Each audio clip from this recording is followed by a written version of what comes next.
Hi friends, Geetha ഗോവിന്ദത്തിൻ്റെ ഒരു പുതിയ എപ്പിസോഡിലേക്ക് എല്ലാവർക്കും സ്വാഗതം. അങ്ങനെ നമ്മുടെ ഗീതു ഗോവിന്ദിനോട് പറയുന്നുണ്ട്, എന്താ എന്നിട്ട് കണ്ണേട്ട എന്നോട് കിഷോറിനെ പറ്റി പറയാനെന്ന് ചോദിക്കുമ്പോൾ അതേപറ്റി പറയാൻ തുടങ്ങുമ്പോഴാണ് രഞ്ജുവിൻ്റെ ഇഷ്യൂ ഉണ്ടായത്. വെൽ പ്ലാൻഡ് ആയിട്ടാണ് കിഷോർ നിന്നെ പറ്റി എൻ്റെ മുന്നിൽ കാര്യങ്ങൾ അവതരിപ്പിച്ചതെന്നൊക്കെ പറയണേ.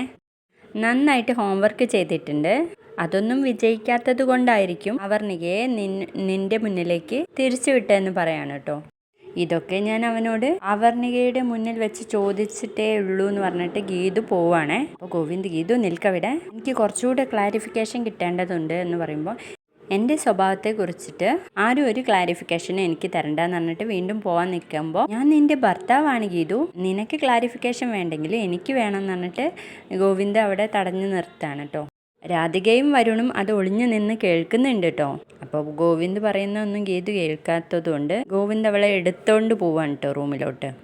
അതിനുശേഷം രാധികയും വരുണും പുറത്തേക്ക് വന്നിട്ട്, അയ്യോ ആ വഴക്ക് ആസ്വദിക്കാൻ പറ്റിയില്ല എന്ന് പറയുമ്പോൾ വരുൺ പറയുന്നുണ്ട്, അമ്മ അവരുടെ റൂമിന് പുറത്ത് പോയിട്ട് വട്ടം പിടിക്കി, അപ്പോൾ കാണുന്നില്ലെങ്കിലും കേൾക്കുകയെങ്കിലും ചെയ്യാലോ എന്ന് പറയണേ. നീ എന്താ എന്നെക്കുറിച്ച് കരുതിയത്, ഞാനൊരു ഒളിഞ്ഞു നോട്ടക്കാരിയാണെന്നാണോ? അങ്ങനെയല്ല, ആ വഴക്ക് എന്താണെന്ന് അറിയാമെന്നൊക്കെ പറഞ്ഞിട്ട് വരുൺ ഇങ്ങനെ പറയുമ്പോൾ, എങ്കിൽ നീ പോയി വട്ടം പിടിക്കടാ എന്ന് പറയാൻ കേട്ടോ രാധിക. അവർ വാതിൽ തുറന്നാൽ അത് മോശമാവില്ലേ എന്ന് പറയാൻ കേട്ടോ നമ്മുടെ വരുണ്. ഇനിയിപ്പോൾ എന്ത് ചെയ്യാനാ, റൂമിനുള്ളിൽ നടക്കുന്ന വഴക്ക് പുറത്തേക്കും വ്യാപിക്കുമായിരിക്കും, നമുക്ക് വെയിറ്റ് ചെയ്യാമെന്ന് പറയാൻ കേട്ടോ രാധികയും വരുണും കൂടി. പിന്നീട് കാണിക്കുന്നത് ഗീതവും ഗോവിന്ദും തന്നെയാണ്. അവർ റൂമിലും വഴക്കിട്ടുകൊണ്ടിരിക്കുകയാണ്. എൻ്റെ പരിശുദ്ധി ഇല്ലാതാക്കിയവനെ ഞാൻ വെറുതെ വിടില്ല എന്ന് പറയുമ്പോൾ, നിന്റെ പരിശുദ്ധി അവനെങ്ങനെയാണ് ഇല്ലാതാക്കുക, ഞാനല്ലേ നിന്നെ കെട്ടിയത് എന്ന് ചോദിക്കുകയാണ് കേട്ടോ. അപ്പോൾ കണ്ണേട്ട എൻ്റെ പരിശുദ്ധി ഇല്ലാതാക്കുമെന്നാണോ പറഞ്ഞത് വെച്ചപ്പോൾ, ഗീതു അതല്ല ഞാൻ പറയുന്നത്, കിഷോർ അവൻ്റെ കുടുംബത്തെ നഷ്ടപ്പെടുത്തിയിട്ടാണ് നിന്നോട് ഈ ഒരു കാര്യം ചെയ്തത്. ഇതിന് പിറകിൽ ആരെങ്കിലും ഉണ്ടാവില്ലേ എന്ന് ചോദിക്കുമ്പോൾ, അതൊക്കെ എന്തിനാ നമ്മൾ അറിയുന്നേ, അതറിയണം ആദ്യം എന്ന് പറയാം കേട്ടോ നമ്മുടെ ഗോവിന്ദ്. കിഷോറിനെ ഇറക്കിയത് മറ്റാരാവില്ല, നിങ്ങളുടെ രണ്ടാനമ്മയും അവരുടെ ബയോളജിക്കൽ സണ്ണായ വരുണേട്ടനും തന്നെ ആയിരിക്കും എന്ന് പറയുമ്പോൾ, എന്തിനാ ഗീതു അവരുടെ തലയിൽ ഇങ്ങനെ കയറുന്നേ എന്ന് ചോദിക്കാം കേട്ടോ ഗോവിന്ദ്.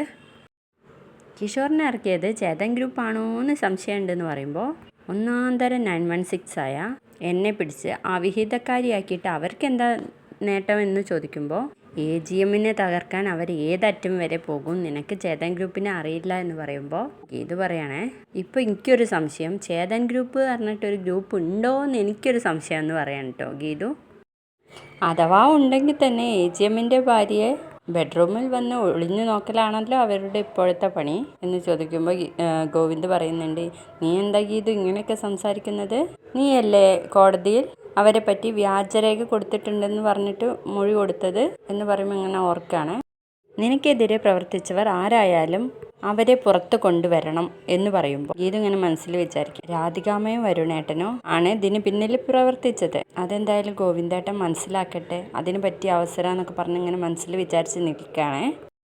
ഞാനൊരു പ്ലാൻ പറഞ്ഞാൽ നീ എൻ്റെ കൂടെ നിൽക്കുമെന്ന് ചോദിക്കുമ്പോൾ, പ്ലാൻ ആദ്യം പറയാം കണ്ണേട്ട എന്ന് പറയാൻ കേട്ടോ ഗീതു. ഓഫീസിലും പുറത്തും നമ്മളൊരു നാടകം നടത്തിയാൽ കിഷോറിന് പിന്നിൽ പ്രവർത്തിച്ചവർ ഉത്സാഹത്തോടെ മുന്നിലേക്ക് വരും എന്ന് പറയാൻ കേട്ടോ. അപ്പോൾ ഗീതു ചോദിക്കുന്നുണ്ട്, എല്ലാത്തിനും പരിഹാരം ഈ നാടകം തന്നെയുള്ളൂ കണ്ണേട്ട എന്ന കാര്യം. പ്രിയ വിനോദിനെ കെട്ടുള്ളൂ എന്ന് പറഞ്ഞപ്പോൾ, വല്ല രജിസ്ട്രാർ ഓഫീസിൽ പോയിട്ട് കല്യാണം കഴിക്കുന്നതിന് പകരം എന്നെ കെട്ടുന്നത് പോലെ കണ്ണേട്ടൻ നാടകം നടത്തി, അതോടെ ഞാൻ പെട്ടു എന്ന് പറയുമ്പോൾ, നീ പെട്ടിട്ടില്ല, നീ രക്ഷപ്പെടുകയാണ് ചെയ്തത്. അല്ലെങ്കിൽ അവർണിക ചെയ്യുന്നത് പോലെ വല്ല പെണ്ണുങ്ങളുടെയും മുന്നിൽ ചെന്നിട്ട് ഭർത്താവിന് വേണ്ടി നീ കെഞ്ചേണ്ടി വന്നേനെ, നന്ദി വേണടി നന്ദി എന്ന് പറയാണ് കേട്ടോ. അപ്പോൾ ഗീത പറയണ്ട, അല്ല ഈ കിഷോറിനെ പിടിക്കാൻ എന്തിനാണ് നാടകത്തിൻ്റെ ആവശ്യം, 2 ഇടി കൊടുത്താൽ പോരെ എന്ന് ചോദിക്കാണ് കേട്ടോ.